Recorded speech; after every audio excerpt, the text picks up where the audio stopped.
Gold, trusted gold buyers. మీరు తాకట్టు పెట్టిన బంగారాన్ని విడిపించి ఈ రోజు ఉన్న మార్కెట్ ధరకు కొనబడను.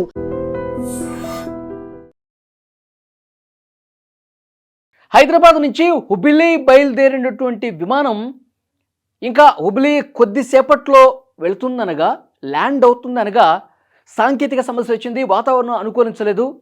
3 గంటల పాటు, ఒకటి కాదు రెండు కాదు 3 గంటల పాటు గాల్లోనే ఎలా ల్యాండ్ అవ్వాలో అర్థం కాక సాంకేతిక సమస్య కారణంగా గాల్లోని చక్కర్లు కొట్టింది. ఆ టైంలో టెక్నికల్ ఇష్యూ వచ్చింది. ల్యాండ్ కాలేకపోతుందని లోపల ఉన్నటువంటి 22 మంది ప్రయాణికులకు తెలిసిన తర్వాత హాహాకారాలు చేశారండి.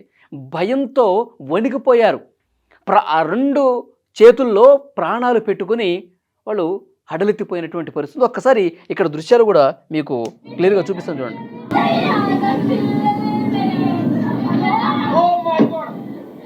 అంత అరుపులు, ఒక్కసారిగా షాక్ అయిపోయారు వాళ్ళందరూ కూడా. పిల్లలు, చిన్న చిన్న పిల్లలతో వాళ్ళందరూ ఎంత భయపడ్డారంటే, యేసయ్యా భగవంతుడా అని కొంతమంది, యేసయ్యా అని కొంతమంది, మా పిల్లల్ని కాపాడు, కనీసం మా పిల్లల ప్రాణాలైనా కాపాడు తండ్రి అంటూ పెద్ద పెద్దగా కేకలు వేస్తూ ఓ మై గాడ్ అంటూ అరుస్తూ రక్షించు తండ్రి అని చెప్పి వాళ్ళందరూ కూడా చాలా బాధతో మాట్లాడినటువంటి ఈ వీడియో బయటకు వచ్చింది. చూడండి.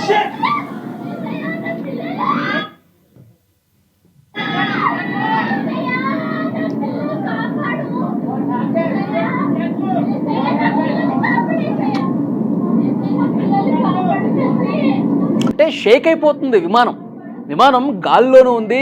ల్యాండ్ కాకుండా గంటలు గాల్లోనే ఇట్లా కుదుపు గురవుతూ ఉంటే చాలా అంటే చాలా భయం వేసింది. అసలు మనం బతుకుతామా లేదా, అసలు మనకి ఈ రోజుతోనే భూమి మీద నూకలు చెల్లిపోతాయా?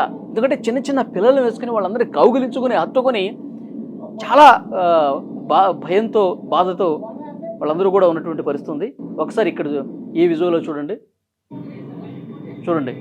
ఈ మహిళ ఎంత రోధిస్తుంది చూడండి. కాపాడు దేవుడా, ఎలాగైనా సరే సేఫ్ ల్యాండ్ అయ్యే విధంగా చూడు అని చెప్పి ఆ మహిళ కన్నీళ్లు పెట్టుకుంటూ ఏడుస్తుంది. విమానం లోపల నుండి దృశ్యాలు మనం చూస్తూ ఉన్నాం.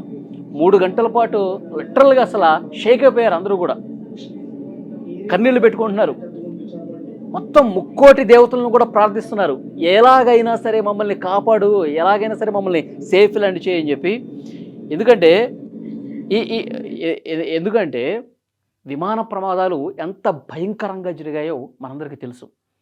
అంటే విమానం ఏదైనా ప్రమాదం జరిగితే ఒక్కళ్ళు కూడా బతికే పరిస్థితి లేదండి. అంత భయంకరమైనటువంటి ప్రమాదాలు ఈ మధ్యకాలంలో మనం చూసాం. గత సంవత్సరం జూన్ నెలలో అహ్మదాబాద్ ఎయిర్ ఇండియా విమాన ప్రమాదం ఇంకా కళ్ళ ముందే కనిపిస్తోంది. ఇంకా ఆ ప్రమాదం తాలూకు ఉన్నటువంటి పరిస్థితులు తలుచుకొని కన్నీళ్లు పెట్టుకుంటున్నటువంటి పరిస్థితులు ఎన్నో ఉన్నాయి. 242 మంది ప్రయాణికులతో బయలుదేరినటువంటి ఆ అహ్మదాబాద్ విమానం అట్లా టేకాఫ్ అయినటువంటి కొద్దిసేపటికే అహ్మదాబాద్లోనే ఒక హాస్టల్ భవనం మీద కుప్పకూలిపోయి ఆ హాస్టల్లో ఉన్నటువంటి అందులో ఉన్నవాళ్ళు కూడా 40 మంది చనిపోయారు. తర్వాత ఇందులో ఉన్నటువంటి 242 మందిలో 241 మంది చనిపోయారు. ఒకే ఒక్కడు బతికి బయటపడ్డాడు. సో ప్రమాదాలు అంత భయంకరంగా ఉంటాయి. పీసులు కూడా దొరకవు, మొత్తం మాడి మసైపోవటమే. కాబట్టి ఇక్కడ టెక్నికల్ ఇష్యూ వచ్చింది. హైదరాబాద్ నుంచి హుబ్లీ వెళ్తోంది. ఇందులో మన హైదరాబాద్కి సంబంధించిన వాళ్ళు కూడా ఉన్నారు. చిన్న చిన్న పిల్లలతో వాళ్ళు ఈ విధంగా హుబ్లీకి బయలుదేరుతున్నటువంటి సమయంలో మరి కాసేపట్లో ల్యాండ్ అవుతుందనగా టెక్నికల్ ఇష్యూ వచ్చింది. వాతావరణం అనుకూలించలేదు. టెక్నికల్ ఇష్యూ 2 ఒకేసారి వచ్చినాయి. సో ఇక ల్యాండ్ కాని పరిస్థితి ఏర్పడింది. 3 గంటల పాటు అండి. 3 గంటల పాటు గాల్లో ఉండగా ఈ వీడియోలన్నీ కూడా అక్కడ స్పాట్లో రికార్డ్ అయినటువంటి పరిస్థితి. అందరూ కూడా గజ గజ వణికిపోయారు. ఆ తర్వాత ఈ ఫ్లై 91 విమానం 3 గంటల తర్వాత వెనక్కి వచ్చేసి బెంగళూరులో ల్యాండ్ అయింది.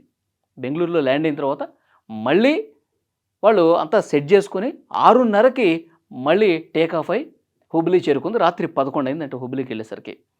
ఎంత భయపడిపోయి ఉంటారు వీళ్ళందరూ కూడా. చిన్న చిన్న పిల్లలు తమ ఫ్యామిలీస్తో ప్రయాణం చేస్తుంటే సేఫ్గా ల్యాండ్ అవుతామా లేదా, ఈరోజు అసలు మనం బతికి బయటపడతామా లేదా అని చెప్పి వాళ్ళందరూ కూడా తీవ్ర భయాందోళనకు గురైనటువంటి పరిస్థితి ఉంది.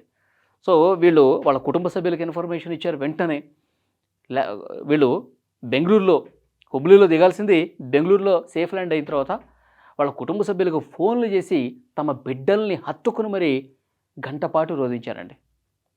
సో అంత అంత నరకం చూశారు.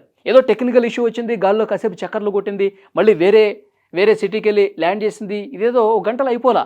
3 గంటల పాటు బెంగళూరులో ల్యాండ్ కావటానికి కూడా అంత సమయం తీసుకున్నారంటే అక్కడ పైలట్స్కి, కో పైలట్లకి, అందులో ఉన్నటువంటి టెక్నికల్ స్టాఫ్గా అందరికి కూడా అసలు ఏం చేయాలో అర్థం కాని పరిస్థితుంది. ఎక్కడ దించాలి, ఎలా దించాలో కూడా టెక్నికల్ సపోర్ట్ లేదు. విమానంలో అలాంటి సమస్య వచ్చింది. ఆ తర్వాత మళ్ళీ వాళ్ళంతటి వాళ్ళే సెట్ చేసుకొని వాతావరణం కొంత అనుకూలించిన తర్వాత 3 గంటల పాటు గాల్లో తిప్పి అప్పుడు బెంగళూరులో ల్యాండ్ చేస్తే ఊపిరి పీల్చుకున్నారు. అందరూ కూడా ఏ విధంగా దండం పెడుతున్నారో మీరు కూడా చూశారు. ఇప్పుడు ఇక్కడ చూడండి, ఒకటే వాయిస్ వినిపిస్తుంది.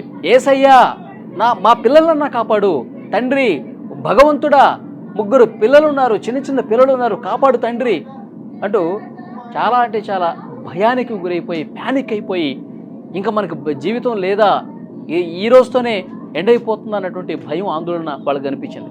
సో డెఫినెట్గా